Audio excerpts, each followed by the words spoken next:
Hello everyone, welcome to my channel.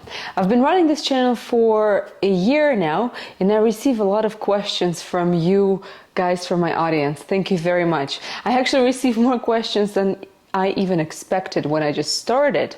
And today I will answer some of those frequently asked questions. And if you'd like to hear more, please subscribe to my channel, like my videos, leave me comments and questions, and let's go. Okay, question number one. How does the work-life balance look like in medical sales? It's a great question. I think people who are working medical sales have a relatively good work-life balance.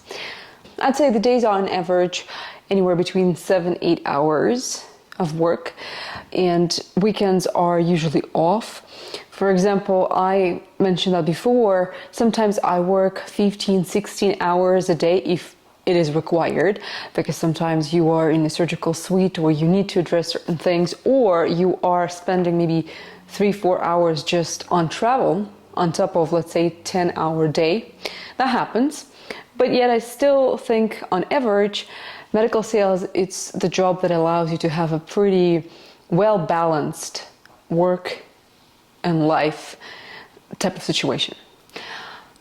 There are some specialties in medical sales, such as orthopedics, spine, and trauma.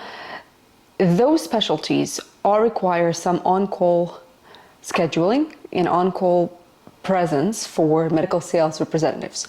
And people working in those specialties, they do dedicate a few weekends per month for on-call schedule. And that is usually synchronized with on-call schedule for medical teams, for surgeons and nurses and any other team in the hospital that needs to be in the moment for those types of procedures if the patient comes in as an emergency case. Rather than that, all other specialties, they're relatively normal, 5 days a week, weekends off, and about 8-hour work days on average.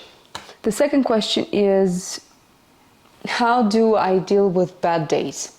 It's a very general question. I'm not sure if I can just reply right away. How do I deal with bad days? What is the bad day, right? Different people have different understanding what the bad day is. But let's say I'll try to answer in a general way.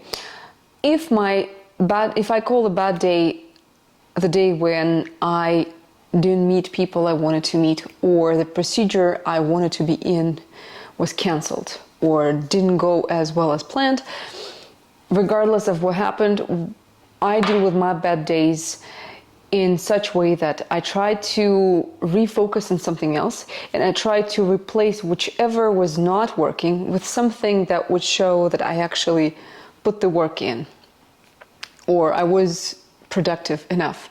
So what I mean by that, and I mentioned that actually in my previous video about the productivity, I try to just switch the task. I just go to the next thing I need to do, or maybe a different product that I need to do something for it, or a different project, just to kind of switch my attention, so not to be focused on a bad thing or something that didn't work or didn't happen, or you didn't meet someone. That's okay. I try to be positive. I just switch to something else.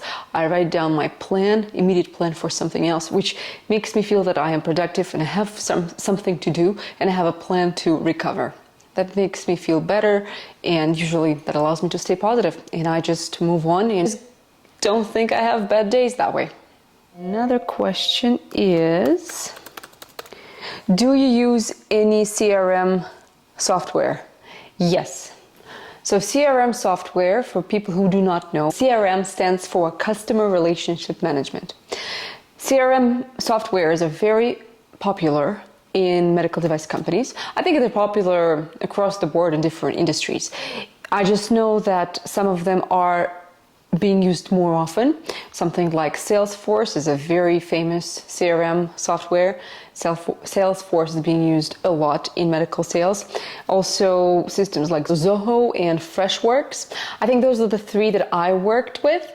And I know there are a lot of other CRM softwares out there, something like Keep, in Creation, and I think many more, but I never had a chance to work with them. And I'm not sure if they're being used for large corporations or for medical sales specifically, because I think they can be different and they can vary from small company to a large company. But yes, definitely, it's a very valuable tool.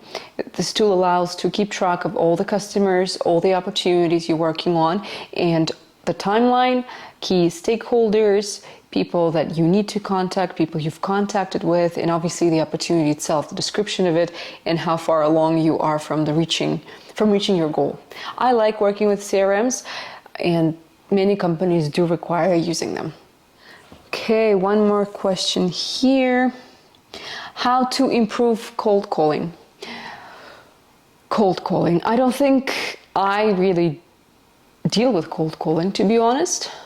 In medical sales, I would say cold calling is not as prevalent, maybe like in other industries. I think most of the time you have situations when you go and have to talk to people rather than call them. Even though I've done cold calling as well. How to improve it? I don't think there is any way to improve it rather than just practice it. Just do as many as you can every day. And to be honest, in my opinion, I think cold calling is easier than just going and meeting someone for the first time, just meeting a random person. Because that's what you usually do when you just start medical sales. You need to meet a lot of customers, a lot of people you don't know, and you have to introduce yourself, you have to talk about your company, about the product. So I think that's much more challenging than cold calls, because I think when you just phone someone, you don't have to really worry if they don't like you, they like you. You just talk to them on the phone and that's it. They don't see you. Potentially have another chance with them.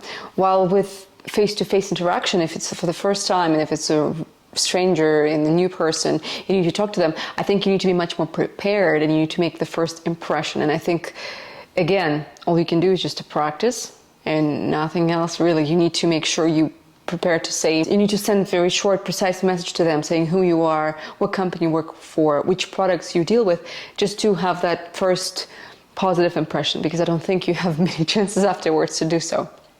But with cold calling, you just do as many as you can per day, and I think you can improve your skill. That's all you can do. Just make adjustments to your little pitch and just do it again and again and again. One more for today. Let's do one more for today. How to apply to medical sales from outside of Canada. It's a very common question that I receive. Unfortunately, I have to say this.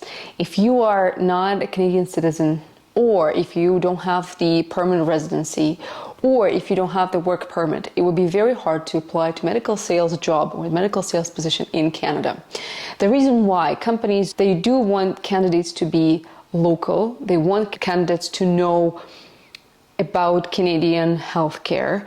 They want to know that the person knows how to navigate in Canadian healthcare system, Canadian hospital. So all those things are very important, and you need to have a proper paperwork to be allowed to work in Canada.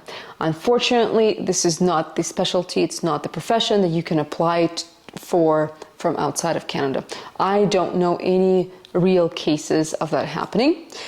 If you can come to Canada and start working in a different area maybe, or in a different position, different specialty, and then transfer to medical sales, for sure, that's possible. But not so much from outside of Canada. I'm telling you the truth, I'm telling you things from my own experience. That's actually the purpose of my channel, and I hope my replies today were helpful to you. Please leave me your comments and questions, and I'll do the same session with frequently asked questions next time. Thanks for watching, and see you in my next video.